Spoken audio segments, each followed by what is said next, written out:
আপনারা কি নিজেদের ফার্মে ডিজাইন প্ল্যানিং নিজেরাই করতে চান? যদি চান তাহলে এই ভিডিওটি সম্পূর্ণ মনোযোগ সহকারে দেখুন। এই ভিডিওটি দেখার পরে আপনাদেরকে আর অন্য কোনো ভিডিও দেখতে হবে না, তার কারণ আমি ফার্ম বানানো নিয়ে সমস্ত কিছু খুব ডিটেল আলোচনা করব এই ভিডিওতে। এখনও অনেকে মনে করে যে ছাগল পালনে ওষুধ খাওয়াতে পারলে আর চিকিৎসা জানলে সব কিছু জানা হয়ে গেল। না, একদমই না। যদি এমনই হতো তাহলে প্রত্যেকটা ব্যক্তি যারা চিকিৎসা জানে তারা নিজেদের ফার্ম পরিচালনা করতো আজকের ডেটে। কমার্শিয়ালি সাকসেসফুলি গোট ফার্মিং করতে চাইলে আপনাকে বিজ্ঞানসম্মতভাবে ফার্ম বানাতেই হবে। তার কারণ একটা কমার্শিয়াল ফার্মে 5টা না, 10টা না, 50টা, 100টা, 500টা ছাগল থাকবে। সায়েন্টিফিক ওয়েতে তৈরি ছাগলের ফার্ম আপনার ছাগলকে নানা ধরনের রোগ ব্যাধি থেকে বাঁচিয়ে রাখার ক্ষমতা রাখে। আর যদি সায়েন্টিফিকভাবে ফার্ম তৈরি না করে ছাগল পালন করেন তাহলে নানা ধরনের প্রবলেম দেখা দেবে। তাদের মধ্যে মেইন 4টে প্রবলেম হলো: 1 নম্বর প্রবলেম, রাতে ঘুমানোর সময় ছাগলের গায়ে যদি তাদের পেচ্ছাপ লাগে তাহলে তাদের ঠান্ডা লেগে নিউমোনিয়া হতে পারে। 2 নম্বর প্রবলেম, যদি ফার্মে কোনো একটা ছাগলের পেটে কৃমি থাকে তাহলে সেই ছাগলটা যখন পায়খানা করবে তার পায়খানার মাধ্যমে ফার্মের বাকি ছাগলদের শরীরে সেই কৃমি প্রবেশ করবে। যদি এমন হয় তাহলে আপনার ছাগল যতই খাক না কেন তার ওজন তো বাড়বে না, বরং আরও কমেই যাবে।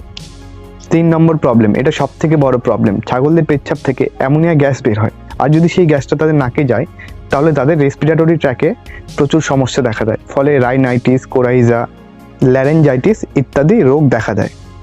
4 নম্বর প্রবলেম, এটাও একটা খুব বড় প্রবলেম, যদি ফার্মে কোনো একটা ছাগলের সংক্রামক রোগ হয়ে যায় তাহলে সেই রোগটি খুব তাড়াতাড়ি বাকি ছাগলদের মধ্যেও ছড়িয়ে যায়। চলুন এবার প্রবলেম নাম্বার 1-এর সলিউশন বের করা যাক। ছাগলের গায়ে যাতে তাদের পেচ্ছাপ লেগে ঠান্ডা না লাগে এর জন্য সেই ফার্মের ঘরের মেঝেটা কিংবা মাচাটা 2/1 ইঞ্চি কিংবা 3/1 ইঞ্চির কাঠের কিংবা বাঁশের বাটাম দিয়ে আমাদেরকে সেই মেঝেটা বানাতে হবে। প্রত্যেকটা বাটামের মাঝে 1/2 ইঞ্চি কিংবা 1/2 ইঞ্চির একটু বেশি গ্যাপ রেখে, যাতে সেই গ্যাপের মধ্যে ছাগলের পা না ঢুকে যায় যখন তারা উপরে থাকবে, আবার যাতে খুব সহজেই তাদের পায়খানা ও পেচ্ছাপগুলো নিচে পড়ে যায়। মানে এতটা গ্যাপ রেখে করতে হবে, মাত্র এতটুকু। এমনভাবে বানালে কি হবে বলুন তো, যখন তারা রাতে ঘুমোবে তাদের পেচ্ছাপ কিংবা পায়খানাগুলো তাদের গায়ে লাগার আগেই নিচে পড়ে যাবে সেই ফাঁকগুলো দিয়ে। এবার প্রবলেম নাম্বার 2-এর সলিউশন বের করা যাক। ছাগলের পায়খানার মাধ্যমে যাতে একে অপরের শরীরে কৃমির প্রবেশ না করে এর জন্য আমাদেরকে কি করতে হবে, ছাগলের পায়খানাগুলো যেখানে জমা হবে সেই মাচার ফাঁকগুলো দিয়ে পড়ে পড়ে যেখানে জমা হবে সেই জায়গাটাতে আমাদেরকে প্রত্যেকদিন সকালে ঝাড় দিতে হবে, খুব ভালো হবে। ঝাড় দিয়ে পরিষ্কার করে নিতে হবে, আর 2 থেকে 3 দিন অন্তর অন্তর সেখানে শুকনো চুন ছিটিয়ে দিতে হবে সেই জায়গাটাতে খুব ভালো করে। আর সেই চুনগুলো খুব একটা দামি হয় না, আপনি 24-25 কেজির বস্তা 250 থেকে 300 টাকার মধ্যেই পেয়ে যাবেন। আর যদি আপনার বাজেট একটু বেশি থাকে তাহলে ছাগলের পায়খানাগুলো যেখানে পড়ে জমা হয় মানে মাচার নিচে সেই জায়গাটা আপনি প্লাস্টার করে দিতে পারেন। তারপর প্রত্যেকদিন সকালে উঠে সেই জায়গাটাকে ঝাড় দিয়ে আপনি জল দিয়ে ধুয়ে দিতে পারেন, তাহলে আপনার অনেক সময় বেঁচে যাবে, সেই জায়গাটা ক্লিন করতে আপনার বেশি পরিশ্রম করতে হবে না। চলুন এবার প্রবলেম নাম্বার 3-এর সলিউশন বের করি।